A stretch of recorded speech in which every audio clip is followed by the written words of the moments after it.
Hello दोस्तों, 2024 में Olympics आने वाले हैं जिसका हमें बेसब्री से इंतज़ार है।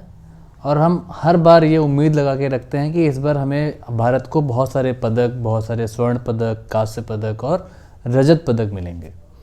लेकिन हमें आगे उम्मीद तभी लगानी चाहिए जब हमें अपने पास्ट के बारे में पता हो। तो अगर मैं आपसे 2021 के ओलंपिक्स के बारे में बात करूं तो हमने 7 मेडल्स जीते थे, जिससे हमारी रैंकिंग में काफ़ी इम्प्रूवमेंट आया था। लेकिन मैं और पीछे अगर चला जाऊं, 2016 के ओलंपिक्स की बात करूं तो उस टाइम पे हमें कोई मेडल नहीं मिल रहे थे। लेकिन thanks to PV Sindhu and Sakshi Malik, उनकी वजह से हमें 2 मेडल मिले। केवल 2 ही मेडल हमने उस साल जीते और उसके बाद हमारी रैंकिंग जो बनी वो 67th बनी। तो अगर हमारे पास वो 2 मेडल इन 2 लड़कियों ने नहीं लाए होते तो शायद हमारी रैंकिंग नीचे से फर्स्ट सेकंड पे होती। और क्योंकि हमने जीरो की डिस्कवरी की थी तो हम उस टाइम पे तो प्राउड फील कर रहे थे, पर आज हम प्राउड फील नहीं कर पाते।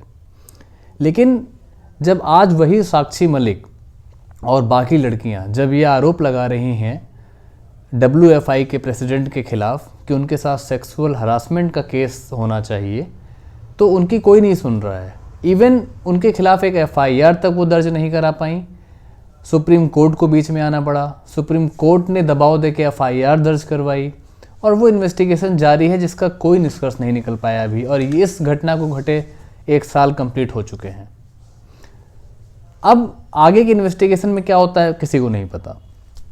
अब उनकी ये डिमांड थी कि ठीक है वो हट रहा है तो कम से कम एक ऐसा इंसान आए जो वीमेंस को लेके सेंसिटिव हो, क्योंकि आपको पता है कि हमारी कंट्री में वीमेन को लेके क्या प्रेजुडाइसेस हैं हमारे मन में।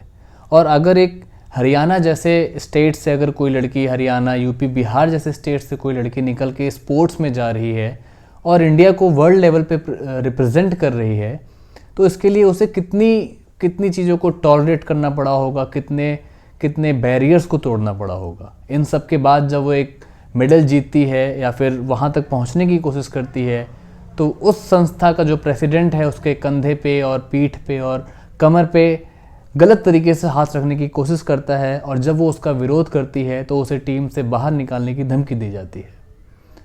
और जब वो इन सारे प्रोसेस में हैं तो हम जो जनता हैं जो बहुत खुश हुए थे जब हमें उन लोगों ने मेडल दिलाए थे।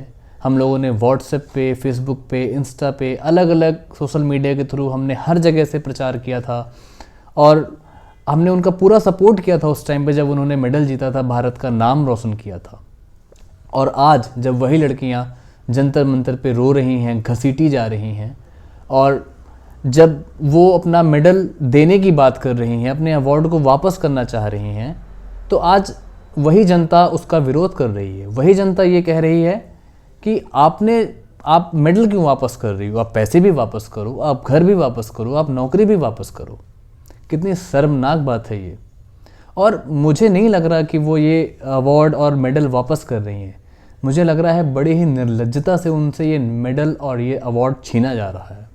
क्योंकि अवार्ड या ये सारी चीज़ें देके हम उन्हें सम्मान दे रहे थे, लेकिन सम्मान हमने सिर्फ कागज़ों में दिया, फ़ोटोज़ में दिया।